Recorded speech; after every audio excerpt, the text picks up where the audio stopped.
1939. The world balances on the brink of catastrophe as Eugenio Pacelli becomes Pope Pius XII. Over the next 6 years, the Nazis will exterminate approximately 6 million Jews. But the voice of the head of the Catholic Church, a moral authority for hundreds of millions of believers, will never fully speak out against this genocide. Why? This question still divides historians, theologians, and simply concerned individuals. Before us lies one of the most agonizing moral riddles of the 20th century.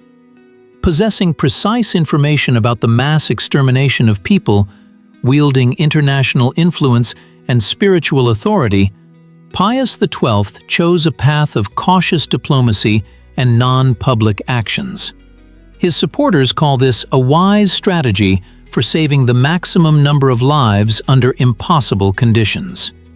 Critics see in this unforgivable faint-heartedness and even complicity through inaction. The Vatican archives, declassified in 2020, shed new light on this story, but did not provide definitive answers. Before us is not just a historical incident, but a fundamental question about the boundaries of compromise between political expediency and moral duty. Eugenio Pacelli was born in Rome on March 2, 1876, into a family with deep Vatican roots. His grandfather and father served as lawyers in the papal administration, and young Pacelli's career was predetermined from the start. At the age of 23, he was ordained a priest, and soon his extraordinary diplomatic abilities attracted the attention of the church hierarchy. A key turning point in the future pope's destiny was his appointment as nuncio to Munich in 1917 and then to Berlin in 1920. It was in Germany that Pacelli spent 12 formative years of his career, observing the rise and consolidation of Nazism. The tall, ascetic diplomat with impeccable manners quickly earned a reputation as a brilliant negotiator.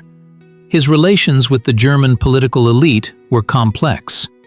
Contemporaries noted that Pacelli harbored a deep antipathy towards Bolshevism, which he considered the main threat to the church. This stance brought him closer to conservative circles in Germany, including those who later supported the Nazis. At the same time, Pacelli himself repeatedly expressed concern about the growing anti-Semitism and pagan elements in Nazi ideology. In 1929, Pacelli was recalled to Rome and appointed Cardinal Secretary of State, effectively the second most powerful person in the Vatican after Pope Pius XI. In this position, he faced the need to build relations with Nazi Germany after Hitler's rise to power in 1933. The culmination of these efforts was the signing of the Concordat between the Vatican and the Third Reich on July 20, 1933. The document guaranteed the rights of the Catholic Church in Germany in exchange for the political neutrality of Catholics. Pacelli viewed the Concordat as a protective mechanism for the Church amidst increasing repression. However, critics would later call it the first international agreement to legitimize Hitler's regime. In his diplomatic notes of that period, Pacelli demonstrated caution and pragmatism. He sought to protect the institutional interests of the Church, sometimes sacrificing the opportunity for open criticism of Nazi persecutions. This approach would also become defining in his papal ministry. When Pope Pius XI died on February 10, 1939, Cardinal Pacelli was elected his successor on the third day of the conclave. He took the name Pius XII, symbolizing the continuity of his predecessor's policy. The coronation took place on March 12th, just days before German troops entered Prague, completing the dismemberment of Czechoslovakia. By the time of his election, the 63-year-old Pacelli had a reputation as an outstanding diplomat with a deep knowledge of Germany and personal contacts with the German elite. He was a polyglot, speaking 8 languages, possessed encyclopedic knowledge of canon law, and displayed an almost ascetic devotion to his duties. Pius XII dedicated the first months of his pontificate to desperate attempts to prevent the impending war. He personally appealed to the leaders of European powers for peace. "Nothing is lost with peace. Everything can be lost with war," he said. But his efforts proved futile. On September 1, 1939, Germany attacked Poland, and the world plunged into the abyss of the most devastating war in history. When Adolf Hitler became Chancellor of Germany in 1933, the Vatican faced a most difficult choice. Nazi ideology, with its pagan elements and cult of race, directly contradicted Christian values. However, the Holy See had a multi-million-strong flock in Germany that needed to be protected from possible repression. It was this dilemma that determined the Vatican's policy in the pre-war years and at the beginning of the world conflict. On July 20, 1933, Cardinal Pacelli, the future Pope Pius XII, signed a concordat with Nazi Germany on behalf of the Vatican. The document guaranteed the rights of the Catholic Church in the Third Reich, freedom of religion, the preservation of Catholic schools and organizations. In return, the Church pledged not to interfere in politics. For Pacelli, this treaty was an attempt to create a legal shield for Catholics in the face of escalating persecution. Many historians today call the Concordat a tragic mistake. Hitler gained international recognition at a critical moment in the regime's formation, and the Church received illusory guarantees that the Nazis began to violate almost immediately after signing. By 1937, Catholic schools were being massively closed, monasteries searched, and priests arrested on fabricated charges. The Vatican's diplomatic network, one of the oldest and most extensive in the world, received alarming signals about the persecution of Jews from the first days of Nazi rule. Nuncios, diplomatic representatives of the Holy See, regularly sent reports to Rome about the boycott of Jewish shops, dismissals from civil service, and the first concentration camps. Particularly detailed were the dispatches from Berlin, where Nuncio Cesare Orsenigo had extensive contacts among the German elite. In March 1937, Pope Pius XI issued the encyclical, quote, criticizing Nazi ideology and violations of the Concordat. The document was secretly brought into Germany and read from the pulpits of Catholic churches. This was a rare instance of open confrontation between the Vatican and the Third Reich. Pacelli, then still Cardinal Secretary of State, was directly involved in preparing the encyclical. However, after his election as Pope in 1939, Pius XII adopted a more cautious approach. The outbreak of war placed the Vatican in an extremely vulnerable position. The tiny state in the heart of Rome, surrounded by fascist Italy, an ally of Germany, had neither an army nor real leverage over the warring parties, apart from moral authority. In these circumstances, Pius XII opted for strict neutrality.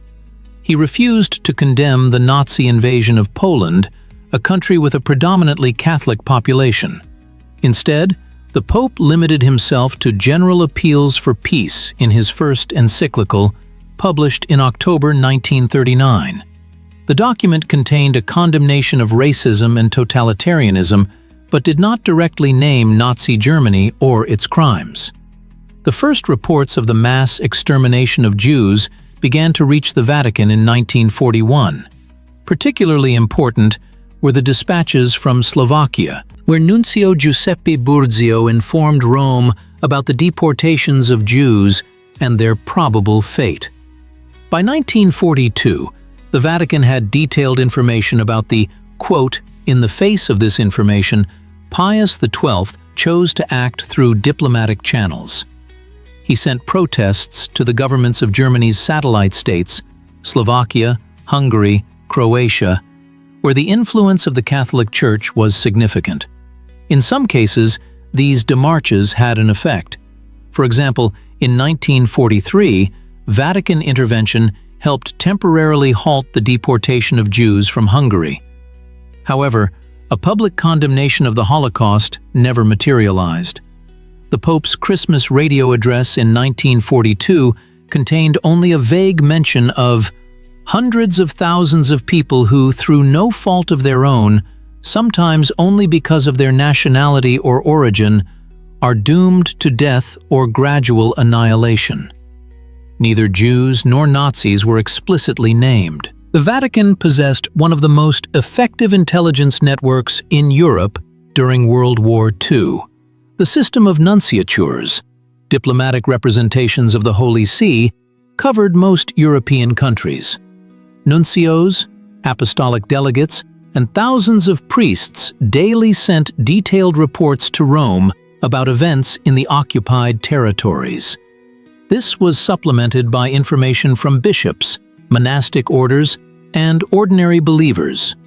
As a result, Pius XII received information that even some governments in exile did not possess. The first detailed reports of mass killings of Jews began arriving at the Vatican as early as autumn 1941. A key informant was the nuncio in Slovakia, Giuseppe Burzio, who in October of that year sent a coded dispatch to Rome. Deportation is tantamount to a death sentence. He reported on the systematic extermination of Jews after their expulsion to Poland. In March 1942, the Vatican representative in Bern, Filippo Bernardini, transmitted a detailed report to Rome about gas chambers and crematoria in concentration camps. By the summer of the same year, through the Polish government in exile, the Vatican received detailed reports of mass executions in the Warsaw Ghetto and the death camps of Treblinka and Belzec. Of particular value were reports from German Catholic bishops. Münster Bishop Clemens von Galen, in a personal letter to the Pope in August 1942, described not only the persecution of the Church, but also the systematic extermination of people deemed unworthy of life. Berlin Bishop Konrad von Preysing, in December of the same year, submitted a memorandum to the Vatican with a detailed description of the final solution to the Jewish question. The most shocking testimony was the report of two Slovak Jews, Rudolf Verba and Alfred Wetzler, who escaped from Auschwitz in April 1944. Their 80-page report, known as the Auschwitz Protocol, contained detailed camp diagrams, a description of the selection procedure, and precise data on the number of people exterminated. This document was transmitted to the Vatican through the nunciature in Switzerland in June of the same year. Personal audiences also served as an important source of information. In September 1942, Polish activist Halina Szymanowska was received by Pius XII and told him about the mass killings in the Warsaw Ghetto, which she had witnessed personally. In March 1943, Ukrainian Archbishop Andrei Sheptytsky sent a letter to the Pope, where he called the Nazi regime perhaps more evil than the Bolshevik one, and described the mass killings of Jews. Another channel of information was the diplomatic representatives of the Allies to the Holy See. British envoy Francis Darcy Osborne regularly provided the Pope with intelligence on the Holocaust, including photographs of mass graves. American Representative Harold Tittman, in December 1942, presented Pius XII with a memorandum containing evidence of the systematic extermination of the Jewish population of Europe. Declassified Vatican archives confirm that all this information not only reached the Pope, but was also carefully analyzed. Many documents retain notes made by Pius XII himself. Particularly indicative is his resolution on a report about mass killings in Lithuania. Keep in secret archive requires further confirmation. Thus, by the end of 1942, Pius XII possessed comprehensive information about the scale and methods of the Holocaust. He knew about gas chambers, mass shootings, death factories, and the overall Nazi plan for the extermination of European Jewry. This information came from numerous independent and reliable sources, leaving no room for doubt about its authenticity. The strategy of silent diplomacy, chosen by Pius XII in response to Nazi crimes, remains a subject of fierce debate to this day. Supporters of the Pope argue that his restraint was not a sign of cowardice, but the result of a cold calculation aimed at saving the maximum number of lives under unbearable circumstances. The central argument of Pius XII's defenders is that public condemnation of Nazi crimes could have provoked even more brutal repression. They point to the grim experience of the Netherlands, where in July 1942, Catholic and Protestant bishops issued a joint pastoral letter condemning the deportation of Jews. The Nazi reaction was swift. They immediately began arresting Catholics of Jewish descent who had previously been protected by the Church. Among those arrested was Edith Stein, a Carmelite nun of Jewish origin who later perished in Auschwitz. Pius XII said in a private conversation with an Italian diplomat after the war, "This argument is supported by some Jewish historians, notably Pinchas Lapide, who estimated that between 700 and 800,000 Jews were saved thanks to the Vatican's silent diplomacy." Vatican diplomats indeed actively worked behind the scenes. In Germany's satellite states, Slovakia, Hungary, Romania, where the influence of the Catholic Church was significant, nuncios repeatedly intervened to stop or slow down deportations. A known case is when, in March 1943, a personal letter from Pius XII to the regent of Hungary, Miklos Horthy, helped temporarily suspend the deportation of Hungarian Jews. Another argument in favor of the Pope's strategy was the preservation of the Vatican as a neutral haven. In the territory of the smallest state in the world, and in Catholic institutions in Rome, about 5,000 Jews found refuge during the German occupation. The Pope's personal residence, Castel Gandolfo, became a refuge for hundreds of refugees, including Jews. Supporters of Pius XII argue that open conflict with the Nazis could have deprived the Church of this opportunity. An important aspect of silent diplomacy was also the care for Catholics in occupied territories. By 1943, over 3,000 Polish priests had been killed or sent to concentration camps. In Germany, hundreds of clergy were arrested for criticizing the regime. Pius XII feared that his statement would provoke total persecution of the Church in Europe. However, critics of papal policy point to significant flaws in this logic. They note that by the time the scale of the Holocaust became evident, the Nazis were already carrying out mass murders with maximum brutality. It is difficult to imagine what additional repression papal condemnation could have caused. Moreover, a public statement by the head of the Catholic Church could have influenced public opinion in neutral countries and among ordinary Catholics in Axis countries, pushing them towards more active resistance. The Pope's silence appears particularly vulnerable in situations where crimes occurred literally before his eyes. On October 16, 1943, German troops conducted a raid in the Roman ghetto, just a few kilometers from the Vatican. Over 1,000 Jews were arrested and subsequently deported to Auschwitz. Pius XII limited himself to sending his representative to the German command with an unofficial protest. Silent diplomacy also had its achievements. Through its extensive network of monasteries and parishes, the Church organized channels of salvation for thousands of persecuted individuals. In Assisi, Florence, Milan, and other Italian cities, priests and nuns hid Jews, supplied them with false documents, and arranged their transfer to neutral countries. In many cases, these actions were coordinated by the Vatican and received the Pope's secret blessing. But was this activity sufficient? Could the Church have done more? These questions still have no unambiguous answer.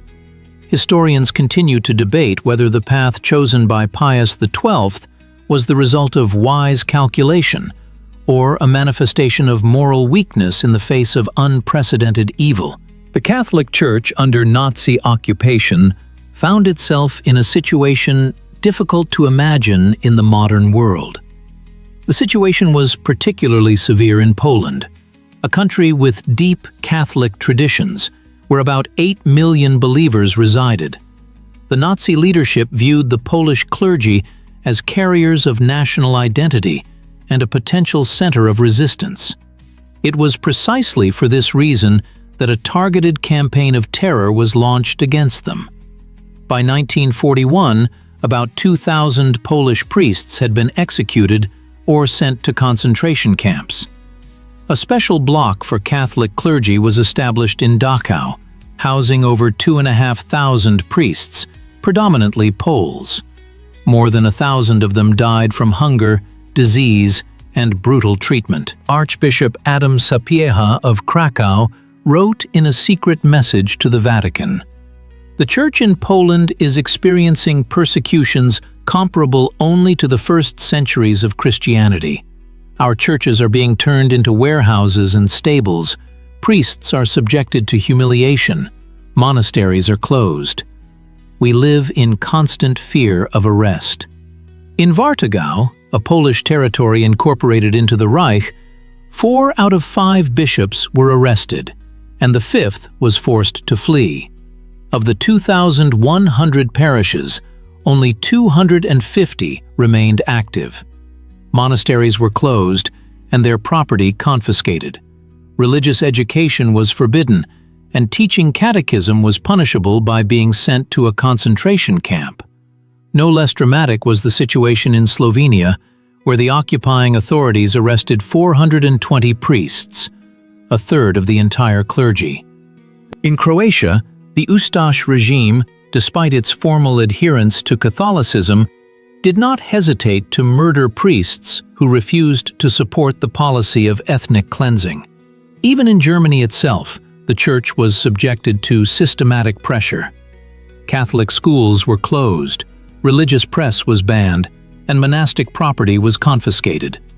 Priests who dared to criticize the regime risked ending up in a concentration camp. The fate of the Munich priest Rupert Mayer, who spent several years in Sachsenhausen for preaching against Nazi ideology, is indicative. All these facts were regularly reported to the Vatican through an extensive network of informants. Pope Pius XII received detailed reports on the situation of Catholics in the occupied territories.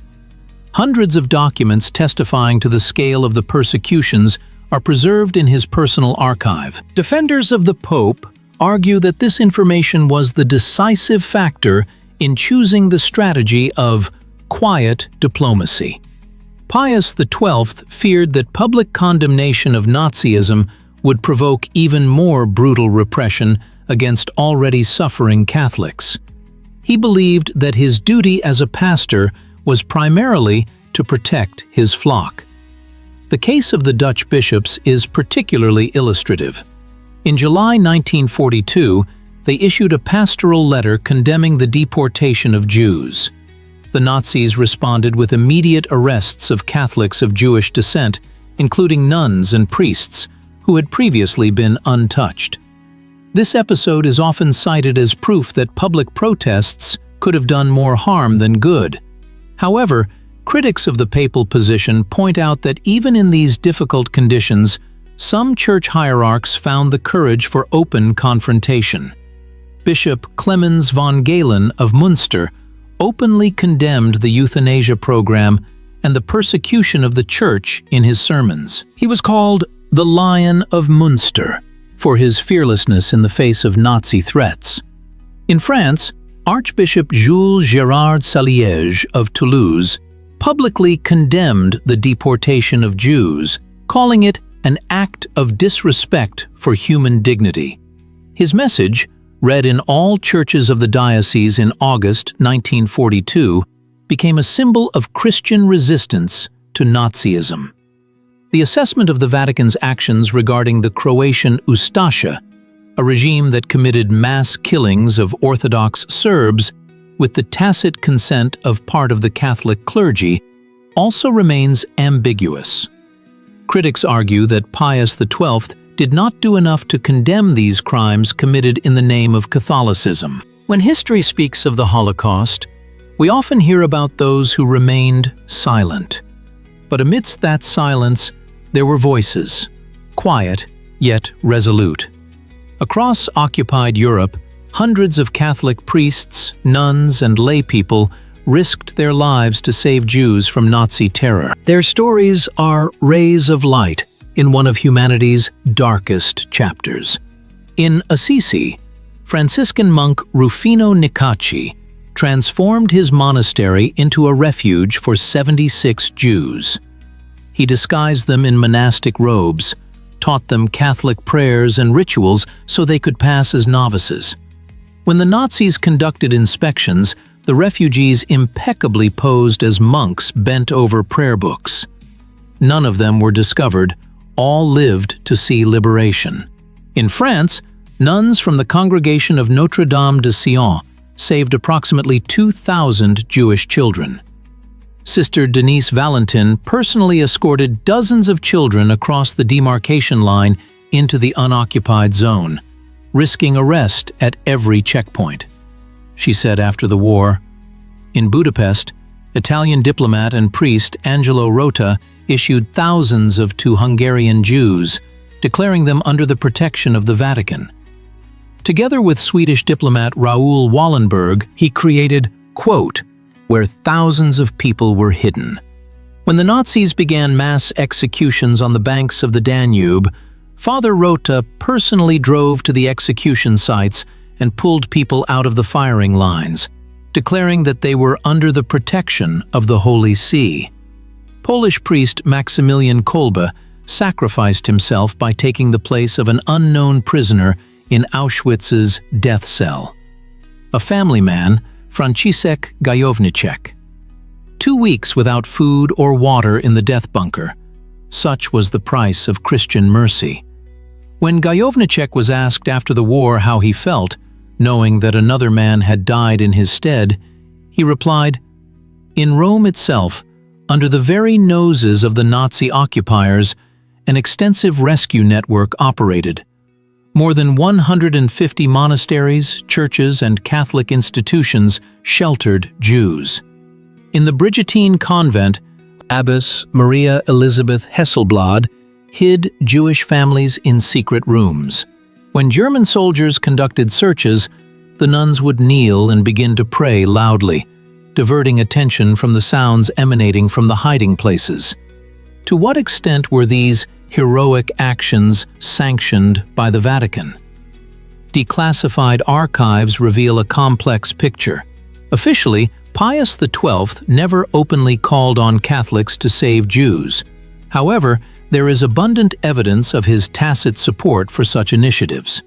Cardinal Eugène Tisserand, one of the Pope's closest advisors, wrote in his memoirs, "The Holy Father could not speak openly, but he made it clear that every Catholic should follow the voice of his conscience." Monsignor Hugh O'Flaherty, who organized a network in Rome that saved about 4,000 people, regularly reported his activities directly to the Pope and received his silent approval. In 1943, Pius XII secretly allocated a significant sum to ransom the Jews of Rome when the Nazis demanded 50 kilograms of gold, threatening deportation. When the Jewish community lacked the funds, the Pope ordered the missing amount to be transferred from the Vatican treasury. Particularly telling is the story of the rescue of Hungarian Jews in 1944.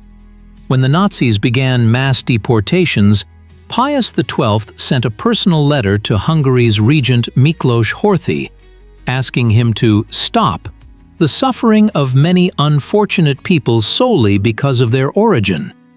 At the same time, he instructed the nuncio in Budapest, Angelo Rota, to make maximum use of all opportunities to save the persecuted. Many rescuers acted on their own initiative, without waiting for instructions from above. Polish priest Bernard Lichtenberg was arrested by the Gestapo for publicly praying for Jews and died en route to Dachau. Italian priest Giuseppe Girotti saved over 100 Jews by issuing them fake baptismal certificates, and ultimately ended up in Dachau himself. These stories make one ponder a complex moral dilemma. What is better, loud pronouncements or quiet actions? Pius XII chose the latter path, and historians still debate the correctness of this choice. But for thousands of saved Jews, the answer is unequivocal. Actions spoke louder than words. When World War II ended, Pius XII faced not only a devastated Europe, but also growing questions about his role during the Holocaust. In private conversations with his inner circle, the pontiff repeatedly returned to the agonizing dilemma that defined his actions during the war years. "We lost either way," he once told Cardinal Tardini, his closest advisor. "If I had spoken out openly, more people would have died. If I had remained silent, well, I did remain silent, and you see the result." This phrase reflects the deep internal conflict with which Pius XII lived after the war. In her memoirs, Sister Pascalina Leonard, the Pope's longtime assistant, recalled often finding him praying in the chapel in the middle of the night. She wrote, "It is also known that Pius XII compiled a dossier on the persecution of Jews, which was intended to form the basis for a future encyclical on anti-Semitism. This document was never published during his lifetime."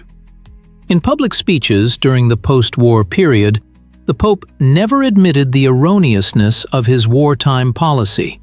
In June 1946, addressing the College of Cardinals, he defended his position.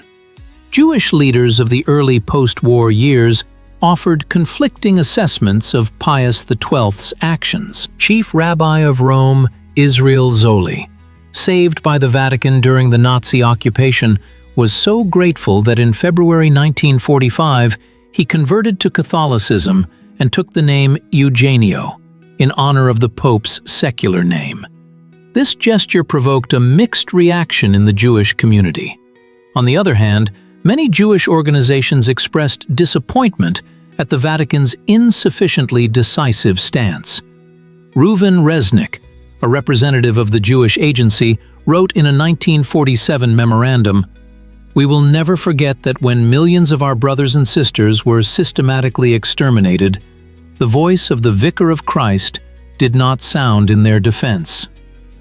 It is indicative that immediately after the war, criticism of the Pope was not as sharp as in subsequent decades.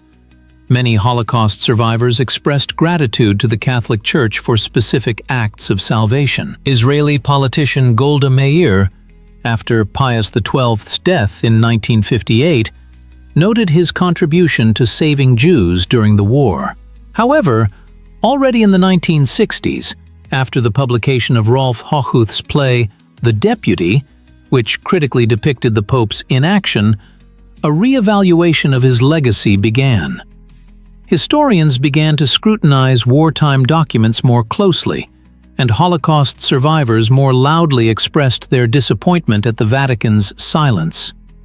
Pius XII himself remained convinced of the correctness of his choice until the end of his life. In one of his last conversations with the French ambassador, he said, "History will judge whether I was right, but I acted as I deemed necessary before God and my conscience." These words proved prophetic. The dispute over the role of the Hitler's Pope, as his critics called him, or the angelic shepherd, as his supporters hailed him, continues to this day. After the war, Pius XII actively supported the creation of the State of Israel, although the Vatican officially recognized it only in 1994. He also advocated for the prosecution of Nazi criminals and fair compensation for war victims. But these actions could not completely silence the question that continues to resonate through the decades. Was the silence justified? In March 2020, the Vatican finally opened its secret archives concerning the pontificate of Pius XII. Historians from around the world flocked to Rome to study over 160,000 documents which held wartime secrets. The coronavirus pandemic soon interrupted this work, but even the initial findings proved sensational and forced a new look at long-standing debates about the Pope's role during the Holocaust.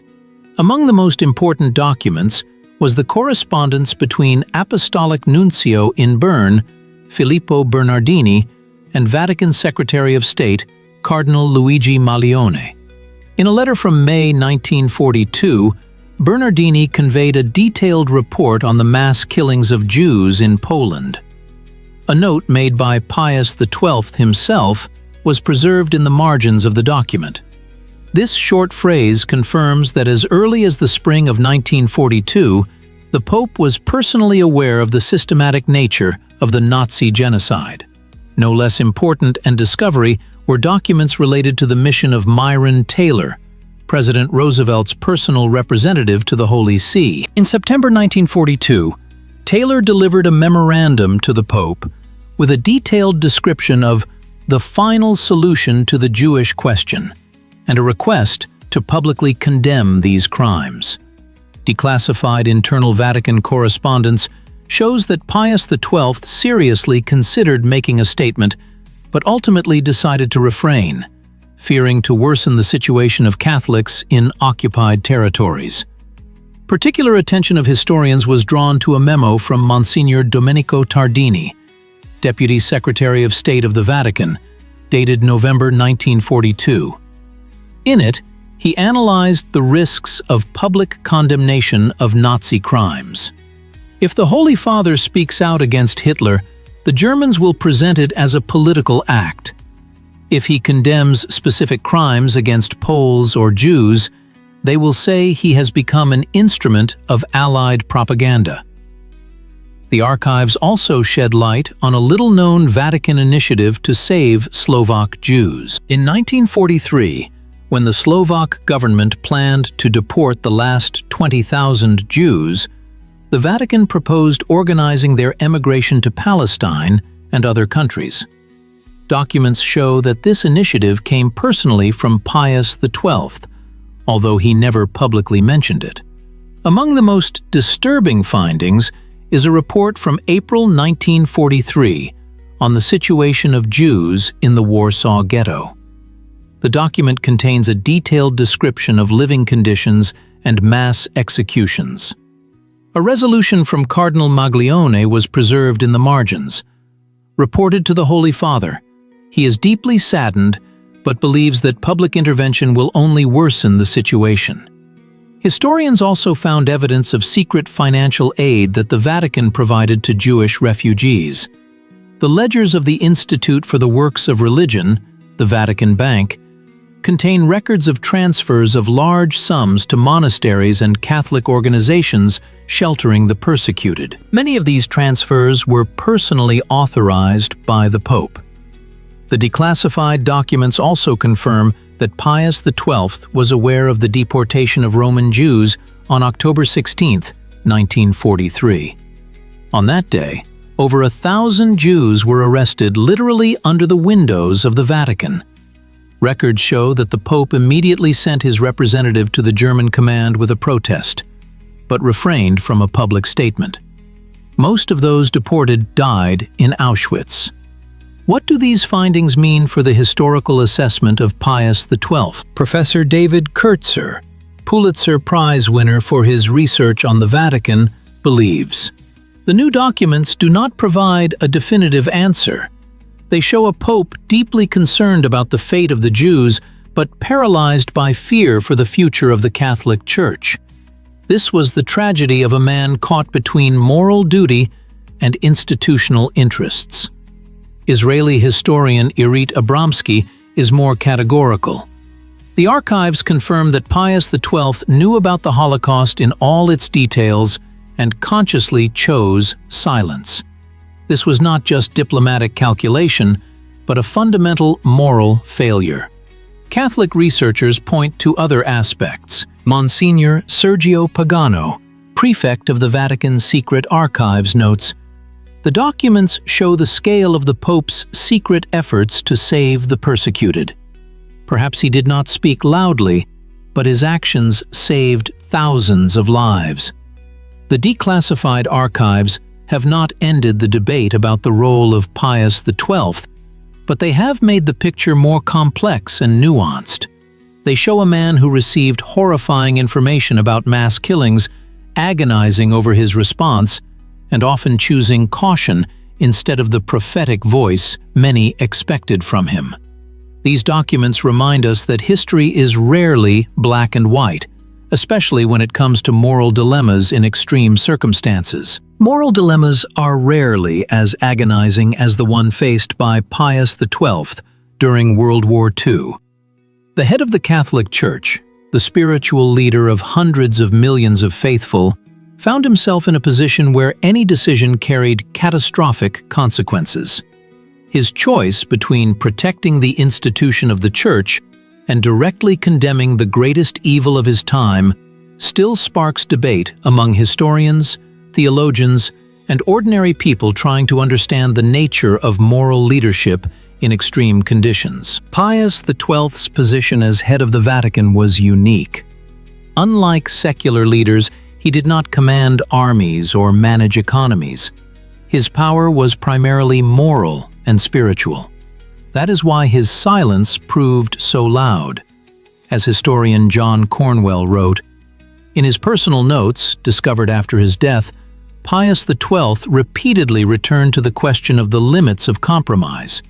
He wrote, "This institutional logic became key to understanding his actions. The Pope saw himself not only as a moral leader, but also as the guardian of an institution that had survived the fall of the Roman Empire, the Middle Ages, the Reformation, and the French Revolution." High-ranking Vatican diplomat Monsignor Domenico Tardini noted in his memoirs, "This logic led Pius XII to choose a strategy of indirect resistance and secret diplomacy instead of open confrontation with Nazism." Critics of the Pope point out that institutional thinking overshadowed his personal moral responsibility. Jewish theologian Pinchas Lapid wrote, "This argument highlights the fundamental contradiction between the Pope's role as the head of an administrative structure and his calling to be the moral voice of humanity." How much did Pius XII's personal views influence Vatican policy? This question is particularly complex, given the pontiff's reticence and his unwillingness to reveal his inner motivations. It is known that Eugenio Pacelli spent many years in Germany and understood the German mentality well. He felt a deep aversion to Nazi ideology, especially its pagan elements and racial theory, which were incompatible with the Christian teaching of the equality of all people before God. However, his personal antipathy to Nazism was balanced by an equally strong fear of communism. For Pacelli, Bolshevism represented an existential threat to Christianity, and this fear may have influenced his reluctance to weaken Germany as a potential barrier against Soviet expansion. As historian Robert Wenck noted, Pius XII's anti-communism was not merely a political stance, but a deep conviction formed by decades of observing the persecution of the Church in the Soviet Union. Pacelli's personal diplomatic caution also left its mark on Vatican policy. According to his close associate Monsignor Giovanni Montini, the future Pope Paul VI, Pius XII was, quote, "This character trait, valuable in peacetime, proved problematic in an era that demanded clear moral judgments." One of the most complex aspects of Pius XII's ethical dilemma relates to the question of the price of silence. If the Pope truly believed that his public condemnation of the Holocaust would provoke even more brutal repression, was his silence a moral choice or a capitulation to evil? German theologian Dietrich Bonhoeffer, executed by the Nazis for his involvement in a plot against Hitler, wrote, "Silence in the face of evil is itself evil. Not to speak is to speak. Not to act is to act. Chapter 11. Historical Memory and Canonization. The debates continue. In 2009, Pope Benedict XVI announced the bestowal of the title Venerable upon Pius XII, the first step towards canonization. This decision sparked a storm of protests from Jewish organizations worldwide. Abraham Foxman, head of the Anti-Defamation League, stated, "We are deeply concerned that the beatification process is moving forward despite serious questions about Pius XII's role during the Holocaust. His canonization would be a blow to Jewish-Catholic relations." For the Jewish community, the canonization of the silent pope signifies not merely an internal church matter, but a moral rehabilitation of a man who did not do enough to save millions of innocents. As Israeli historian Tom Segev put it, to declare Pius XII a saint is to say that his behavior during the Holocaust was exemplary. This is not just a historical dispute, but a question of what moral standards we set for future generations. But the Catholic Church views the situation differently. Cardinal Angelo Sodano, former Vatican Secretary of State, emphasized, "Pius XII acted as a pastor, caring for his entire flock in incredibly difficult circumstances. His diplomacy saved thousands of lives. Canonization is a recognition of his holiness, not a political statement." In 2014, Pope Francis suspended the beatification process, stating that historical documents needed to be studied more thoroughly. This decision was perceived as a gesture of goodwill towards the Jewish community. But in 2019, Francis announced the opening of the Vatican archives concerning Pius XII's pontificate, which many interpreted as preparation for the resumption of the canonization process. Rabbi David Rosen, head of the International Jewish Committee for Interreligious Consultations, noted, "This dialogue, which began after the Second Vatican Council in the 60s, became one of the greatest achievements of interreligious diplomacy of the 20th century. The Church officially rejected accusations of deicide against Jews and recognized Christianity's special connection to Judaism. But the shadow of the Holocaust and the role of Pius XII continue to cloud these relations." Rabbi Irving Greenberg, a renowned theologian and Holocaust scholar, says, "For Jews, the Holocaust is not just a historical event, but a theological trauma requiring a re-evaluation of relations with God. When the Catholic Church seeks to canonize a man who remained silent during this catastrophe, it is as if it is telling us, your pain does not matter." However, many Catholic theologians believe that the canonization of Pius XII does not imply approval of all his actions. Father Thomas Rees, a prominent Jesuit theologian, explains, "Holiness is not infallibility. The Church canonizes people despite their mistakes, not because of the absence of them. Pius XII may have erred in his diplomatic strategy, but his personal holiness, his prayer life, and his concern for the suffering are undeniable." In 2020, when the Vatican archives finally opened, researchers flocked to Rome to find definitive answers. But the coronavirus pandemic interrupted this work, and many documents are still awaiting their researcher. The initial findings proved contradictory. On the one hand, they confirmed that Pius XII was much better informed about the Holocaust than previously thought. On the other hand, they showed his active, albeit private, efforts to save Jews. The canonization process continues, and the Congregation for the Causes of Saints is studying alleged miracles attributed to the intercession of Pius XII.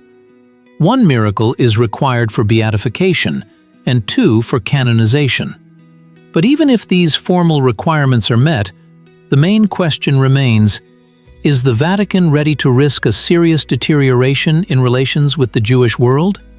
This dilemma reflects a deeper problem: how to reconcile historical truth with religious memory.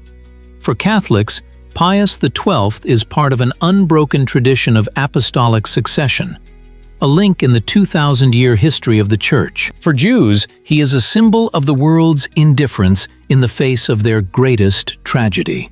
Perhaps the solution lies not in abandoning or accelerating canonization, but in a more nuanced approach to historical memory. As Cardinal Walter Kasper suggested, the Church must be willing to admit that even saints can err. The canonization of Pius XII, if it takes place, must be accompanied by an honest acknowledgement of the limitations of his actions during the Holocaust and an expression of regret for the suffering of the Jewish people. History is rarely black and white, and the moral lessons of the past often become particularly relevant at pivotal moments in the present. The case of Pius XII is not just a historical puzzle, but a mirror in which we can see our own dilemmas and contradictions.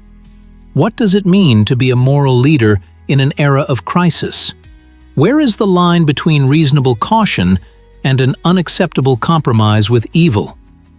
These questions, raised by the story of the silent Pope, remain painfully relevant today. The modern Vatican, under Pope Francis, has taken unprecedented steps to re-examine this complex page of its history. The opening of secret archives in 2020 was an acknowledgement that the Church is ready for an honest conversation about its past. The Church is not afraid of history, Francis declared, announcing the declassification of documents. These words reflect a new approach to historical memory, not to protect the institution's reputation at all costs, but to strive for truth, however uncomfortable it may be.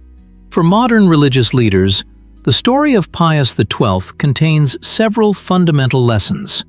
The first, and perhaps most important, is that moral leadership requires not only private virtues, but also public witness. As the renowned theologian Hans Kung observed, historian David Kurtzer, who studied the Vatican's relations with fascist regimes, notes, the tragedy of Pius XII was that for too long he saw himself primarily as the head of an institution, rather than as the moral voice of humanity. Modern religious leaders must remember that sometimes protecting institutional interests can contradict their prophetic calling. This lesson is particularly relevant today, as religious institutions worldwide face crises that demand moral leadership. From climate change to growing inequality, from wars to pandemics. The choice between maintaining comfortable neutrality and taking the risk of adopting a principled stance is a choice that every spiritual leader faces. The second lesson from the history of Pius XII concerns the danger of diplomatic caution in situations requiring moral judgment. Nobel laureate Elie Wiesel, a Holocaust survivor, often said, "Neutrality helps the oppressor, never the victim. Silence encourages the tormentor, never the tormented." Modern political and religious leaders often face a similar dilemma. When is it necessary to abandon diplomatic language and call evil by its name? The genocide in Rwanda, ethnic cleansing in the Balkans, the persecution of Uyghurs in China. In all these cases, the international community faced the temptation to hide behind vague formulations and strategic ambiguity. Pope Francis, it seems, has learned this lesson from his predecessor's history. He is not afraid to use the word quote, in relation to the mass murder of Armenians in the Ottoman Empire, despite the diplomatic consequences. He openly condemns the persecution of Christians in the Middle East and Rohingya Muslims in Myanmar. Quote, he said in one speech, "The third lesson is related to the danger of information bubbles and selective perception of reality. Researchers of Pius XII's archives found that the Pope received conflicting information about the Holocaust. Some advisors downplayed the scale of the crimes, while others considered the reports exaggerated. As a result, the pontiff long doubted the veracity of the most horrific reports. In an era of information explosion and fake news, this lesson takes on particular significance. Leaders, both religious and secular, must actively seek diverse sources of information, especially those that contradict their preferences and biases. As historian Timothy Snyder noted, "Truth requires effort. Lies come by themselves." The fourth lesson concerns the importance of interfaith dialogue and solidarity in the face of persecution. One of the most serious accusations against Pius XII was that he perceived the suffering of Jews as something separate from the fate of Catholics. This mental segregation, them and us, weakened the moral imperative to act. Today, we see religious leaders of different faiths uniting against persecution and discrimination. When the Christchurch mosque attacks occurred in 2019, Catholic, Protestant, and Jewish leaders stood shoulder to shoulder with the Muslim community. When Christians are persecuted in some Middle Eastern countries, representatives of moderate Islam speak out in their defense. "Suffering has no religion," said the 14th Dalai Lama, expressing this principle of interfaith solidarity. Perhaps this is one of the most important lessons learned from the tragedy of the Holocaust and the silence of those who could have spoken. The fifth lesson is related to the role of ordinary believers and grassroots clergy. The history of Pius XII shows that even when the official position of the Church was cautious, many ordinary Catholics and priests risked their lives saving the persecuted. This is a reminder that moral leadership can come not only from above but also from below.